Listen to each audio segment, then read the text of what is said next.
The secret to writing a love song is you need to know the vulnerabilities that come with being in love.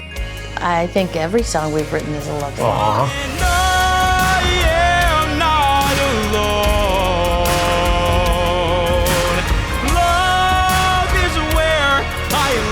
I'm Bobby Lopez. And I'm Kristen Anderson Lopez. We are the executive producers, co-creators, and songwriters of Up Here on Hulu. Hey there. Hi. If you think we aren't going to say hi, you are wrong. I grew up in Westchester, and I used to do all these musicals in my backyard. I sort of got the narrative that I was supposed to be an actress. When I was 6 years old, I started taking piano lessons, and my teacher decided I should be writing music, so I kind of got indoctrinated pretty early.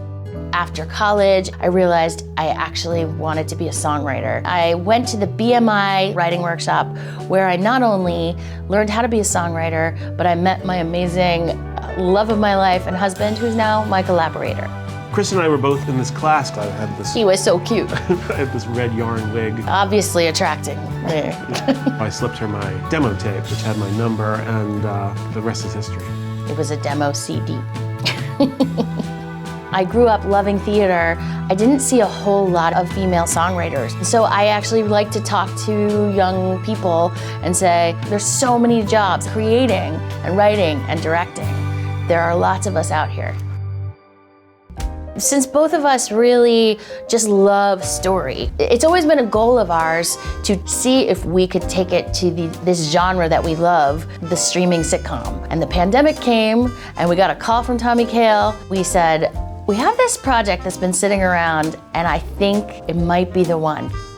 We had written songs for TV before, but we'd never been the executive producer, so we didn't really know how the product got made. A theater project is iterative. You are rehearsing it during the day, seeing how it goes in front of an audience, seeing a new version the next day.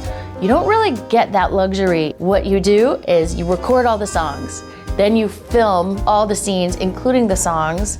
That iterative process happens in post. What's our music like in this show? We were sort of inspired a bit by the time period. It's set in 1999. Amy Mann, Fiona Apple, you know, Billy Joel always. Always. Sondheim, a little bit of Sondheim in there. Sure. There's even some hip hop in there. It's not Lin-Manuel's hip hop, it's Dr. Seuss's hip hop. Thanks to whimsical, swimsical classics, I I wrote. wondered what that was, and now you'll get to hear it. When I was starting out, they taught us what kind of stories are good for musicals. They said, you need to be set in the long ago and far away, because everybody knows that in the modern day, people don't break out into song. And then they said, your main character has to be extroverted. And I thought, well, that kind of takes a lot of different kinds of characters off the table, characters like me. How do you do a show about those kinds of characters set in the modern day? And I thought, what if you set the musical inside this character's brain? And that clicked. If you've got somebody who has this whole beautiful world inside their head and just wants to show it to somebody, you've got conflict there, and you've got a reason for that musical in his head to sing. La la la la la la la, la la la la la la la la la la la la la, like me. Yeah. Can you do la la la la like really Sure, lean sure, into the yeah. like me? 2, 3. yeah. La la la la, like me. You can't just write a story and put music in it. In the case of Up Here, music stands for the interior emotions of the characters. There's nothing funnier than big emotions, especially if they're not happening to you, but they're happening to somebody else. The song You Gotta Be You is Bobby and I having the best time with those 90s feminist ballads. We were trying to write something that would have been sung at Lilith Fair and that I would have played while drying my huge bangs. Who's a fan of a badass girl? Michaela Diamond was so wonderful, and we had a great day on set with the two girls living their Fiona Apple life.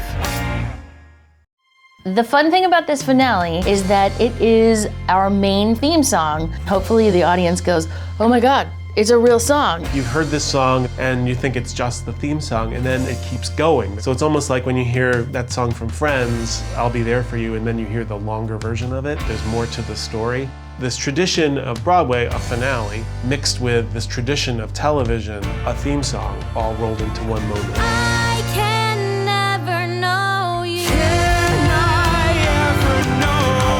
It's a moment to sort of revisit all of the different characters and bring them all singing as our characters realize you can feel like you've always known someone, and you can also wonder, will you ever know them? We have a whole lifetime to find out. Can I ever know you? Behind every project, I think there's always the why you do it, but we also think a lot about how to communicate with each other. We're hoping that people will come away thinking, you know what?